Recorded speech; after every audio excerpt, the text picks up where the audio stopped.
Hello students, Miss Tovar here. I just wanted to give you guys a quick tutorial on my favorite PDF editor and one of my favorite just like digital apps in general called Cami. And I think it'll be especially helpful for those of you that might not have like capabilities or access to a cell phone to take pictures of your work on paper and upload them to me. This is an alternative. So this is what it looks like. Here's the website, camiapp.com.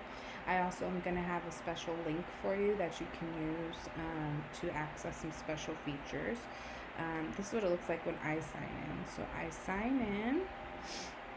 I scroll all the way down. Oh, well, it usually asks me to sign in with Google. My bad. But if I had the option, I would have signed in with Google.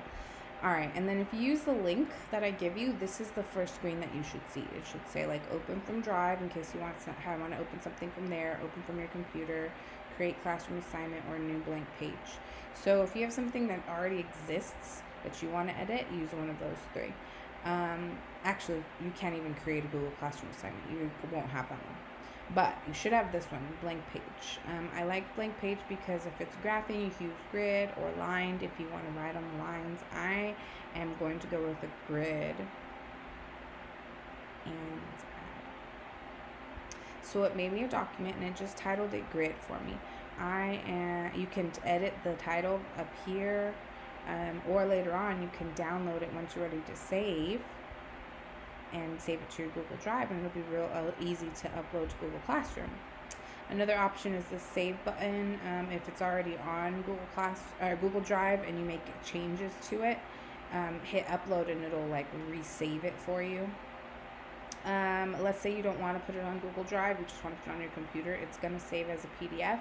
It's going to automatically put these words in front, Cami Export, so you can erase those. I recommend hitting Flatten Annotations because if you write on it like I do with my tablet, it's going to make those annotations just look cleaner and they'll appear faster instead of having to like load up. But I'm not ready to export yet. So I wanted to show you all the different tools they have. Like there's a really cool dictionary on here. I don't really use it that much. Text to speech in case you're having trouble. If you struggle visually and you want to hear it auditorily, you can highlight and use text to speech. Markup is a good one because you can use highlighter or a box highlighter, strike through, underline, and change the colors. Comments, I like comments, but it doesn't like notify you if you have a new comment like Google Classroom does. So if you add a comment to it, just make sure it's somewhere where I can see. So I would want it to be really noticeable here.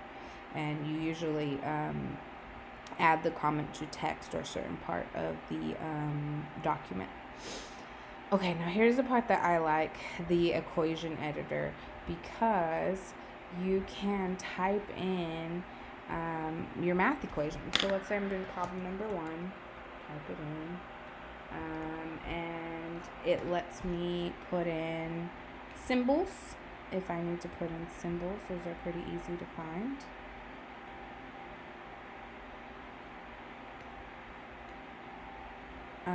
Oops, wrong one. And you can also adjust the size of the font. If you want to adjust something that you already made, you have to click the select tool button and then all these options will pop up and you can change the font, color, size, and you can even fill the box if you need to. Here's another one of my favorites is the drawing tool, because if I know that my question says 2x plus 1 equals 7, and I can write it out if I want to. You know what I mean? Or I could use a text box and try to write it out this way, number 1. But then I want to put in an equation now. So then I click that F of X button and it lets me type in 2x plus 1 equals 7. And I can type in the different parts of the problem that I want to show work for. Okay? Um, there's also different tools, but those are my favorite. Text box, equation editor, and drawing are my favorite. You also have shapes. You can erase things if you mess something up, and you want to change it. Like, oops, it wasn't 2x plus 1 equals 7. It was 2x plus 1 equals 9. And then we just fixed it. You can add an image, you can add a signature, which we will hardly ever do. If you forget what any of these things are, you can always push this toggle descriptions button, it'll pop back up, okay?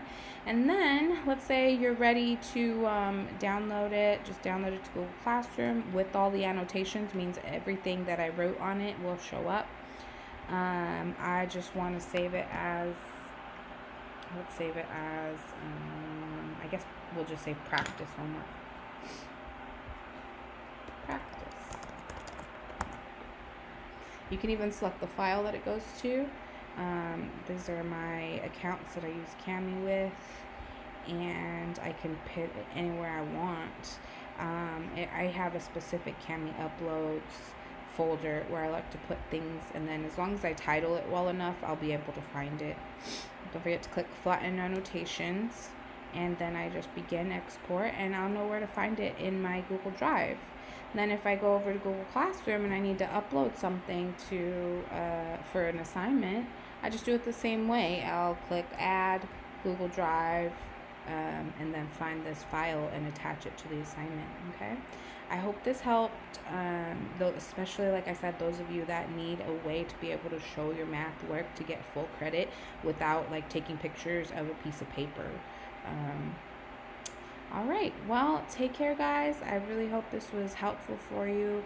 Like I said, there's going to be like a link right here, so that way you can access special features on Kami if you need to use it. I only have a license for 150 students. I think I have 170 students this year, so if you don't need it, don't use the link, because you might be using the access that somebody else could use for their annotation if they don't have a phone or something. All right. Whew, I hope this helps. I hope you guys use it, and I hope you guys like Kami as much as I do. If you really like it and you need it for your other classes, like, don't just use it for my class. You can use it for your other classes too.